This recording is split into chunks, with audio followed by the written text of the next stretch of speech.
नमस्कार. पत्रकार हेमंत सुशीला श्रीराम जोशी. मित्रांनो, मला आठवणीनं सबस्क्राईब करत चला. मी माझ्या करिअरची सुरुवात वयाच्या 17व्या वर्षी केली. त्यानंतर आयुष्यात अनेक चढ उतार आले. चढ जास्त आले, उतार कमी आले. विविध व्यवसाय केले.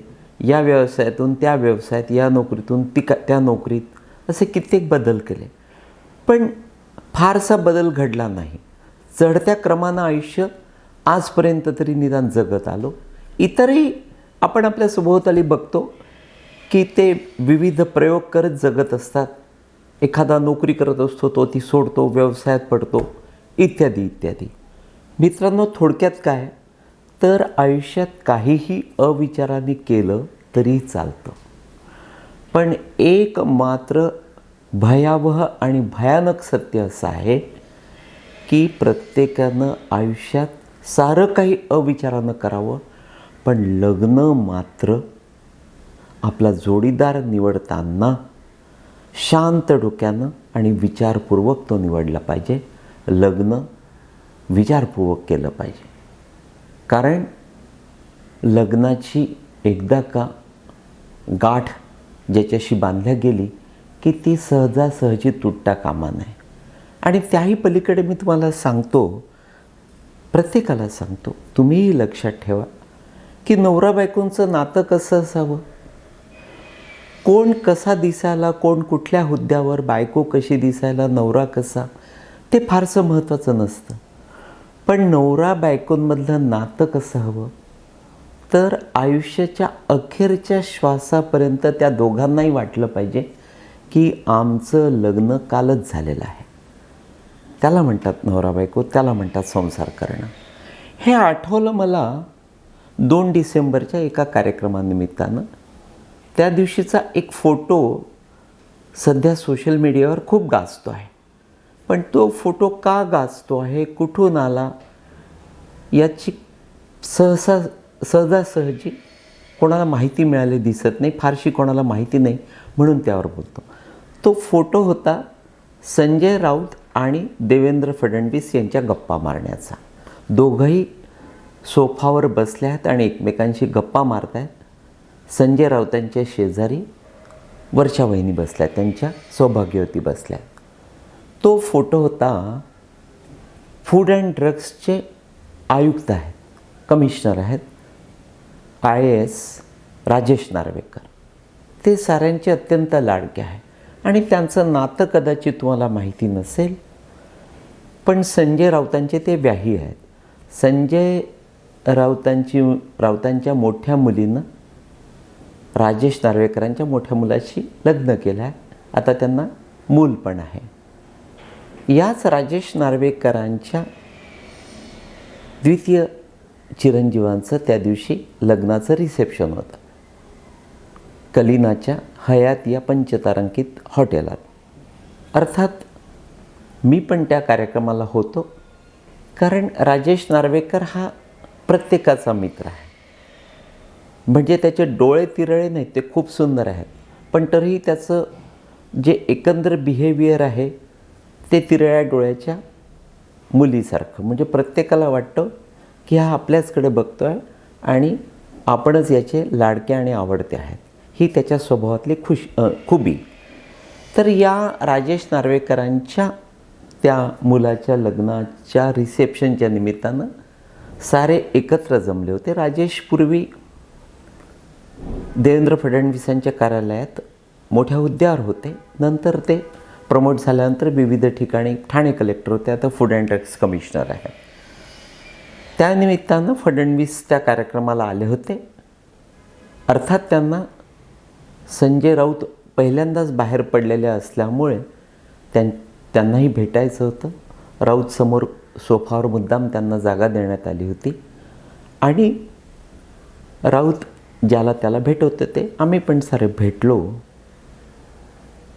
छान वाटलं की संजय राऊत पुन्हा एकदा त्या गंभीर आजारातून उठून बाहेर आले. मी तुम्हाला म्हणालोही होतो की राऊत हे कणखर मनाचे आहे, ते नक्की त्या असाध्य रोगातून बाहेर पडतील.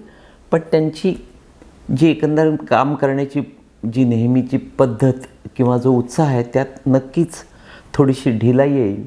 आणि ते तसं सध्या घडलेलं आहे. पूर्वीचे आक्रमक राऊत निदान काही वर्ष आता नक्कीच तुम्हाला पाहायला मिळणार नाहीत. तर तो हा फोटो. राऊत आणि फडणवीस भेटले आहेत, गप्पा मारत आहेत आणि एकमेकांशी बोलत आहेत. आम्ही सारे फडणवीसांना भेटलो, राऊतांना भेटलो. त्यानंतर फडणवीस एक 10 मिनटं थांबल्यानंतर तिथून निघून गेले. आता मी तुम्हाला हे नवरा बायकोंचं नातं कसं असावं सांगितलं आणि ते आठवलं मला विशेषतः राजेश नार्वेकर आणि सीमा नार्वेकरांमुळे. अत्यंत देखणं जोडपं. राजेश आणि सीमा वहिनी दोघंही एकमेकांना मॅचिंग, परफेक्ट मॅचिंग. आणि त्या दोघांमधलं ट्युनिंग त्याच पद्धतीचं. आयुष्याच्या अखेरच्या क्षणापर्यंत त्यांना तेच वाटत असेल किंवा तेच वाटत राहील की आपलं लग्न कालच झालं आहे. वास्तविक मिसेस राऊत म्हणजे वर्षा वहिनी त्या देखील देखण्या आहेत. पण तरी देखील संजय राऊत अधूनमधून विलेपार्ल्यात का जायचे मला कळत नाही. कोणाशी तरी ते बोलताना म्हणालेही होते की दररोज श्रीखंडपुरी खायचा कंटाळा येतो, कधीतरी पाणीपुरी पण खावीशी वाटते. त्यातून काही चुका घडत असतात. तर मित्रांनो, विषय तो महत्त्वाचा नाही. विषय हा की तो फोटो नेमका कुठला होता. त्या फोटोला केवळ योगायोग होता. त्यात कुठलीही राजकीय पार्श्वभूमी नव्हती. योगायोगानं किंवा त्या समारंभानिमित्तानं फडणवीस आणि राऊतांची भेट झाली. फडणवीस निघून गेले. मग त्यानंतर 15-20 मिनिटांनी उद्धव ठाकरे आले, नाही तर त्यांची पण भेट झाली असते. तर थोडक्यात मी आयुष्याचं हे सारं गणित तुम्हाला सांगितलं आणि या नार्वेकर पद्धतीनं प्रत्येकाचं आयुष्य असावं असं मला नेहमी वाटत राहतं. मित्रांनो, आज 5 डिसेंबर देवेंद्र फडणवीसांचं जे मंत्रिमंडळ आहे ते शपथविधी होऊन त्याला आज 1 वर्ष पूर्ण झालं आहे. त्या निमित्तानं मनात काही विचार दाटून आले आहेत, त्यावर बोलतो आहे. या वर्षभरामध्ये फडणवीसांच्या बाबतीमध्ये एक मोठी चूक म्हणजे अजितदादांनी त्यांना बिघडवलं आहे. सहसा फडणवीस बिघडत नाहीत, पण अजितदादा मात्र त्यात यश मिळालं. त्याचं असं झालं आहे की गुलाबी रंग हा प्रेमाचा रंग असतो, रोमॅन्टिक कलर. आणि अजितदादांनी या फडणवीसांना तो रोमॅन्टिक कलर वारंवार घालण्यासाठी भाग पाडला आहे. तुम्ही बघा, फडणवीस वर्षभरामध्ये किंवा अजित पवारांनी सांगितल्यापासून जेवढे अजित पवार ते गुलाबी रंगाचे जॅकेट्स घालत नाही त्यापेक्षा कितीतरी अधिक पटीनं फडणवीस घालतात. उगाचच त्यांच्याकडे रोमॅन्टिक नेता किंवा रोमॅन्टिक हिरो म्हणून आपल्या राज्यातल्या तरुणी बघायला लागल्या आहेत. अजितदादा, तुमचं ते चुकलं आहे. गमतीचा भाग वेगळा. पण मित्रांनो, फडणवीसांच्या कपड्यांच्या बाबतीमध्ये मोदी पद्धतीनं अनेकांच्या मनात, विरोधकांच्या मनात किंवा त्यांच्यावर जे जेलस आहेत, ज्यांना त्यांच्याविषयी असूया वाटते, त्यांना कायम एक शंका असते की फडणवीस दररोज वेगवेगळे कपडे घालतात आणि ते अतिशय महागडे असतात. ते नेमकं तुम्हाला सांगायला पाहिजे. फडणवीसांचा प्रत्येक ड्रेस 5,000 रुपयापलीकडे नसतो, ही वस्तुस्थिती आहे. आणि जेव्हा केव्हा तुम्हाला फडणवीस पद्धतीनं ड्रेसअप व्हायचं असेल किंवा ते जॅकेट्स विशेषतः, कारण ड्रेसअप तर आपण मुंबईत पण होऊ शकतो, कुठेही आपल्या गावातले पण पॅन्ट शर्ट शिवून देतात. पण ते जे जॅकेट्स आहेत, ते ज्या आकर्षक जॅकेट्स आहेत, ते फडणवीस ज्याच्याकडनं शिवून घेतात त्याचं नाव आहे पिंटू मेहाडिया. तो टेलरिंगचं त्याचं शॉप आहे आणि नागपूरला बर्डीमध्ये मोदी नंबर 1 मध्ये त्याचं दुकान आहे. हा पिंटू फडणवीसांना 5,000 रुपयामध्ये ड्रेसअप करून देतो. त्यामुळे फडणवीस इतर कुठल्याही नेत्यांसारखे, मंत्र्यांसारखे, हिरोंसारखे किंवा कुठल्याही श्रीमंतांसारखे महागडे कपडे वापरत नाहीत. फडणवीसांचा ड्रेस 5,000 रुपयांपेक्षा जास्त किमतीचा नसतो. वाटल्यास तुम्ही त्या नागपुरात जाऊन खात्री करून घ्या. दुसरा मुद्दा असा की आज त्यांना मुख्यमंत्री होऊन 1 वर्ष झालं आहे. फडणवीस हे माझ्या देखील अतिशय जेलसीचा विषय आहे. मला वारंवार सतत कायम तेच वाटत राहतं की फडणवीसांना या राज्यामध्ये कोणीतरी एक कॉम्पिटिटर निर्माण झाला पाहिजे, ज्यानं एक क्षणार्धामध्ये फडणवीसांची जागा घेतली पाहिजे. म्हणजे आजकाल जे आपल्या राज्यातले म्हणतात की दुसरा फडणवीस पुढल्या 100 वर्षात होणं शक्य नाही, ते वाक्य मला असं वाटतं की ते खोटं ठरलं पाहिजे. पण ते शक्य आहे का? फडणवीस पद्धतीनं राज्यात झपाट्यानं आमूलाग्र बदल घडवून आणणारा आणि जे निर्णय त्यानं जाहीर केले ते पूर्णत्वाला नेणारा नेताच माझ्या नजरेला पडत नाही.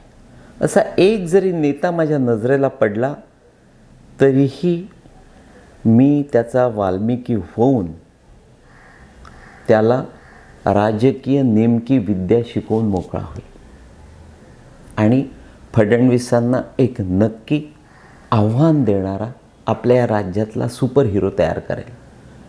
पण नजरेला पडत नाही. जो तो फक्त आपल्या कुटुंबाचा, आपल्या कुटुंबाच्या भल्याचा आणि वैयक्तिक स्वार्थाचा विचार करतो.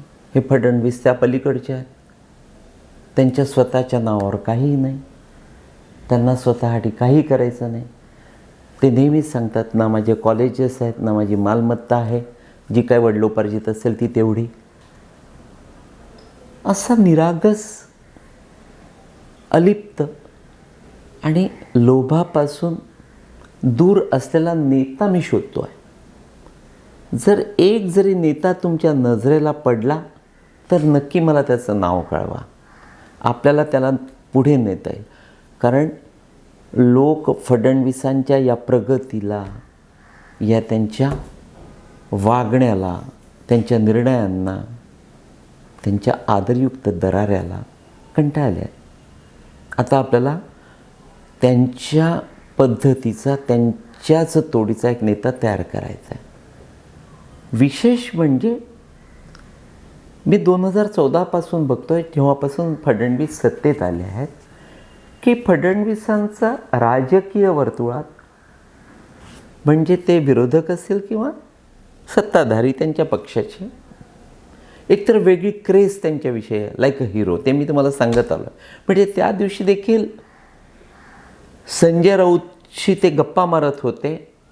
काही क्षण, काही मिनटं ते तिथे होते आणि त्या हॉलमध्ये बहुतांश विरोधी, म्हणजे फडणवीस विरोधी विचारांचे, विशेषतः शिवसेनेचे अनेक नेते होते. पण जो तो त्यांना भेटण्यासाठी, त्यांचं स्माईल मिळवण्यासाठी धडपडत होता. ही त्यांच्याविषयीची क्रेज. आणि फडणवीस, शरद पवार या दोघांमधला नेमका फरक काय? तर शरद पवार जेव्हा सत्तेत होते तेव्हा त्यांच्याविषयी दहशत होती. आदरयुक्त दरारा कधीही नव्हता. फडणवीसांचं नेमकं वेगळं आहे, उलटं आहे. त्यांच्याविषयी आदरयुक्त दरारा आहे आणि आदरयुक्त दरारा निर्माण करणं सहजासहजी शक्य नसतं. त्यासाठी आपली वेगळी छबी निर्माण करण्यासाठी फार परिश्रम घ्यावे लागतात आणि दिलेला शब्द पूर्ण करावा लागतो. 2014 साली फडणवीस पहिल्यांदा मुख्यमंत्री झाले. तेव्हापासून तर आजतागायत आपल्या या राज्याचे महसूल मंत्री, एकंदर 5 महसूल मंत्री झाले. 2014मध्ये अर्थातच एकनाथ खडसे, त्यानंतर चंद्रकांतदादा पाटील, त्यानंतर त्यांचं सरकार गेलं, काँग्रेस महाआघाडी सत्तेत आली, बाळासाहेब थोरात महसूल मंत्री झाले. त्यानंतर पुन्हा फडणवीस सत्तेत आल्यानंतर राधाकृष्ण विखे पाटील महसूल खात्याचे मंत्री झाले आणि आता 2024मध्ये सरकार आल्यानंतर चंद्रशेखर बावनकुळे हे या राज्याचे महसूल खात्याचे मंत्री आहेत. या 5 महसूल खात्याच्या मंत्र्यांचा त्यापैकी कोण नेमके मुख्यमंत्री होणार आहेत किंवा त्या 5 पैकी कोण मुख्यमंत्री का झालं नाही, हा आपला नेहमीचा विषय. या ठिकाणी मी अपूर्ण सोडतो आहे. पुन्हा त्यावर पुढल्या भागात बोलणार आहे. तूर्त एवढंच मित्रांनो, नमस्कार.